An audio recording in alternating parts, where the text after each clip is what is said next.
Hey, what's up guys? It's Michael from Family Game Review, and for day 2, even though it's day 3 because we had some technical issues yesterday, we're going to do the 30 game day challenge for Light It Up Blue. Today's game is Earthworm Jim. Now, before I start the game, you got to understand this is one of the favorites here in the office. It's, as you can see here, it's Jim.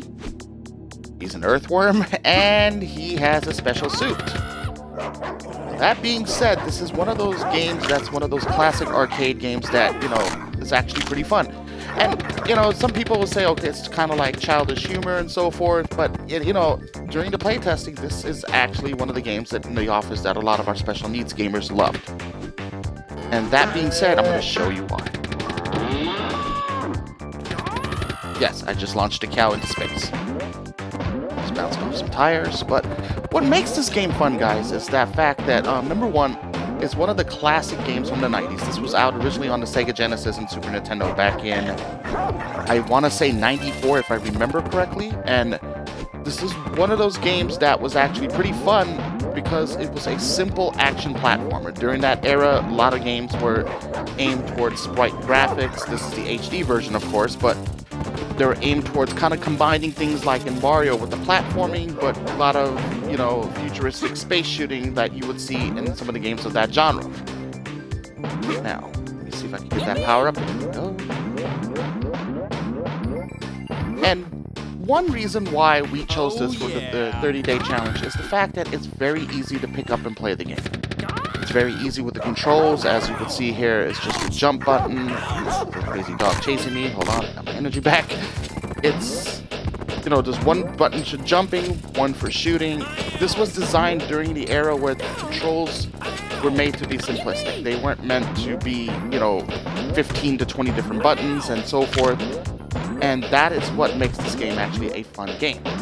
Now, some people may say this may be a little too violent for the younger children, and I may agree with that. There is some aspects of the game where, it's kind of, humor for more of a, I would say maybe like an 8 or 9-year-old. Camille is actually in the room, but she would usually agree that this is not something that you would let, like a 4-year-old or a 6-year-old play because of some of the, it's not raunchy humor to say, more of something that you would see in a Looney Tunes cartoon, or more of, oh god, what I'm trying to think of, something on Cartoon Network, something like Teen Titans, or my personal favorite, I love We Bare Bears, and that is something that you may see in We Bare Bears and so forth. As you can see here, Earthworm could use his head to catapult himself like Indiana Jones. But this game is, as always, as a parent, you want to make sure that every game that you get for your gaming family is appropriate for what you want them to be playing, for their age range and so forth. But from us testing the game here, we didn't see anything that would cause any concerns. There was nothing like sexualized or any type of foul language. If anything, the game is very comedic in its presentation and so forth. And that's pretty much it. I always recommend some of the more classic games, as the aspect of itself is more leaning towards, gamers that are still fairly new to gaming. There's not a lot of button controls. That's one of the things we noticed during our playtesting is, even for our special needs gamers, or even for our normal gamers, the more complex the control is, the harder the gameplay becomes. And then it becomes an issue of, okay, is the game even fun at all if I have to remember 20 different buttons to push? And for games like this, they were designed to be not button mashers, where you have to know 15 different button combinations. Anyone in your family can easily pick up and play Earthworm Jim or any of the games on our 30-day challenge. But again, guys, this is all about, enjoying the game itself and seeing why this is a good game. Let's see if I can get away from this crazy dog. And there we go. So I'm gonna stay quiet for a moment so you guys can enjoy all its goodness. And we will finish this level, and I'll continue to the bonus level. So give me one moment.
Oh yeah.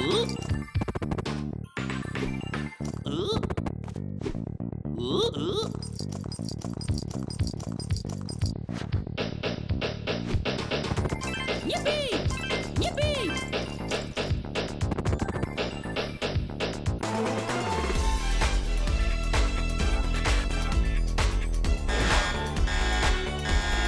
Here is a boss battle. As you see here, you're going to see how easy some of the boss battles are. Just basic things that you'll notice in any game. To avoid, the boss himself, and just try to stay alive.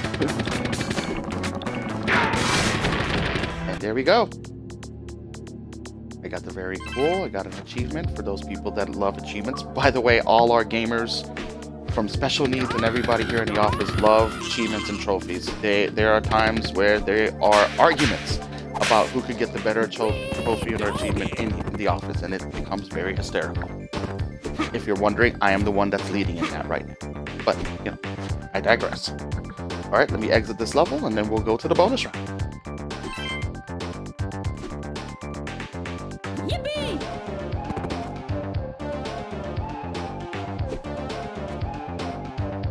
Groovy!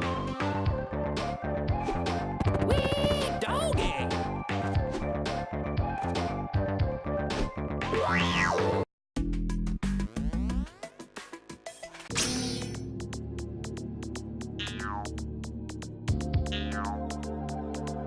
Here's another level of Earthworm Jim where I'm back to his worm state, I would call it. Yeah, a springy worm that's without his spacesuit. So again, this shows like the platforming that is done in the game.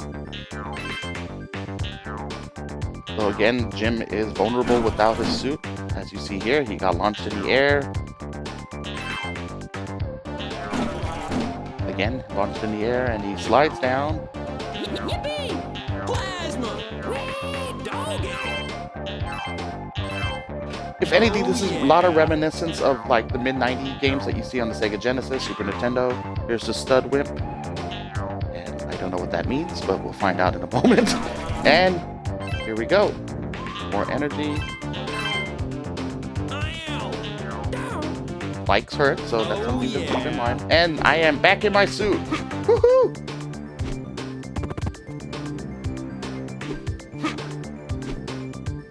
Get more ammo. Yippee!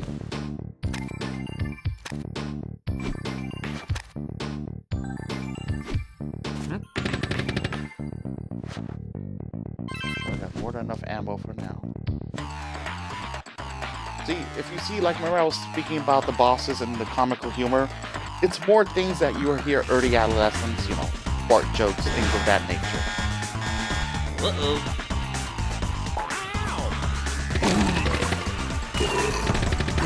So he is belching out fishes. Gotta avoid the fishes.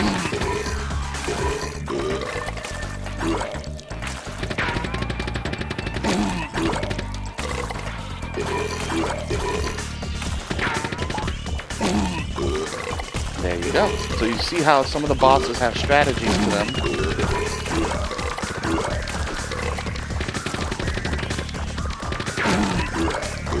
So you see how we have to use the trombone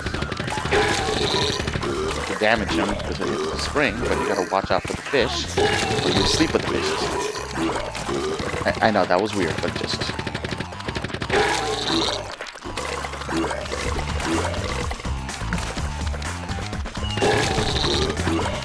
More fishes thrown at me. Why? I don't know.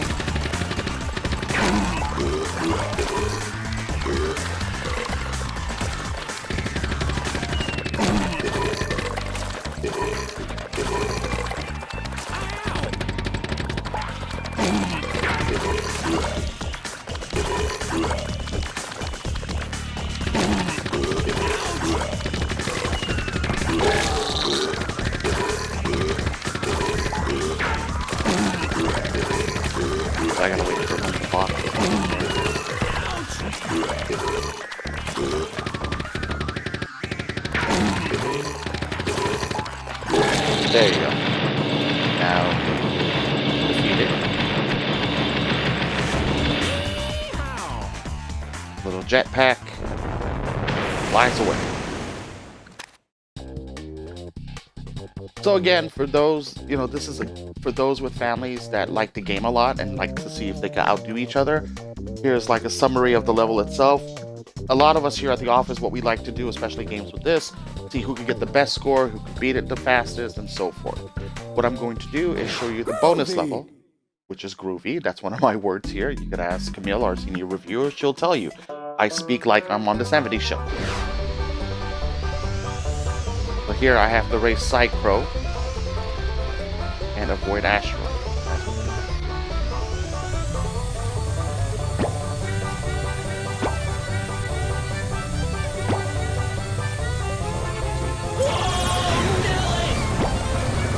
And I say, whoa, Nelly, also. So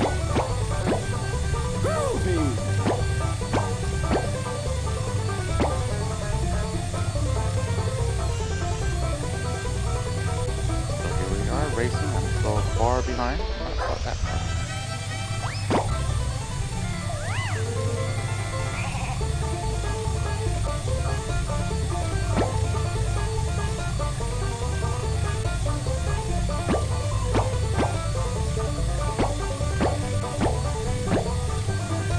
And if you're wondering about the story is simple. You have to use your spacesuit, to save Princess What's-Her-Face, and that is actually her name. Yeah, groovy! Oh,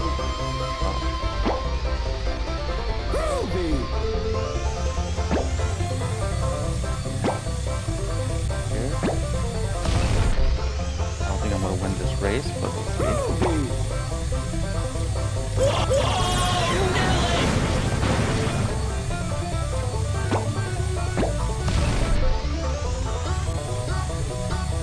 Alright, I'm going. And I'm doing as well. What happens when you don't play a game for 20 years?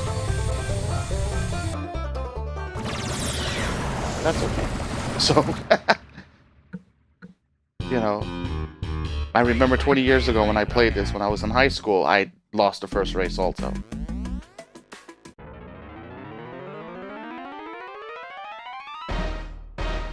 One moment, I'm going to turn this over. We're going to hear the boss battle.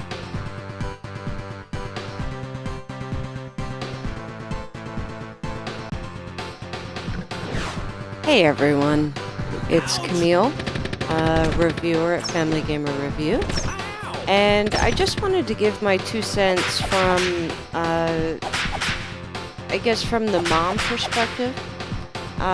There are a few reasons that we really loved Earthworm Jim. One of those reasons is that it's such a fun platformer. And I think sometimes platformers, unless the developers really do it right, can get to be a little bit monotonous or boring. And that is not the case with Earthworm Jim at all. It is just as hilarious, it's just as engaging, and, every turn you see something new, like, what? It's just, it's fun at any age. And the one thing that I remember when I was working with someone at Able Play, an organization that awards, well, not only awards, but also gives recommendations on special needs friendly toys and whatnot. I remember my contact telling me that a very common need for the special needs market was the idea of inclusion. The idea that the whole family can play. The idea that special needs brothers and sisters who have siblings who aren't on the spectrum can play the same exact game that they're playing. And Earthworm Jim is really a game where every member of the family can play it and have a good time. And so not only is that fabulous for the Light It Up Blue 30-day challenge, That's always a good thing on the wallet. Doggy. So, I don't think anybody would disagree with that. You get a great family game, tons of fun, very interesting bonus levels, and it's, it's all inclusive for the entire family. So, Oh yeah. that's why we gave it such a high score. You could always go to the website, check out our written review. I think I'll pass it back to Mike.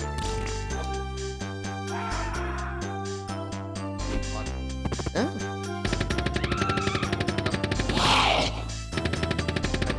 Good point.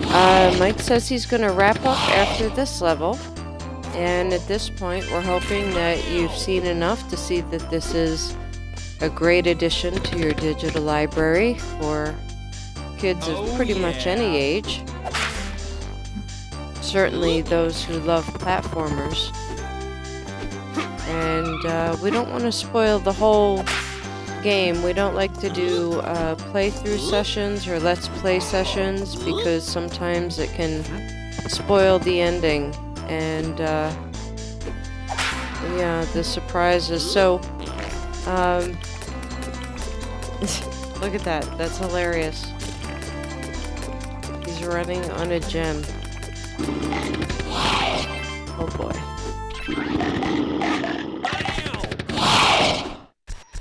Oh yeah. I love Earthworm Jim.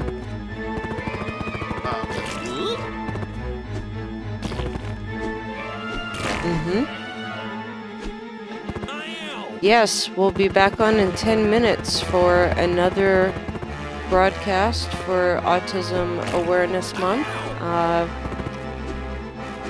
It'll be Hydro, Thunder, Hurricane. We are making up for the technical difficulties we had yesterday, so sorry if you missed a Twitch. Ooh, achievement! Oh yeah. Everyone loves to uncover those little achievements.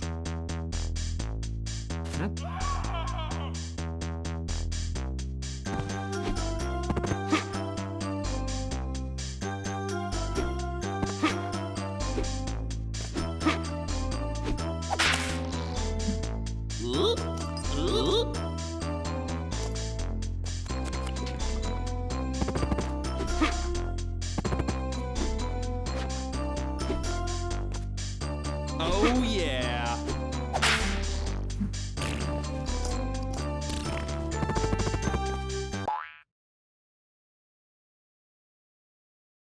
Guys, in 10 Take care, everyone. See you in 10 minutes.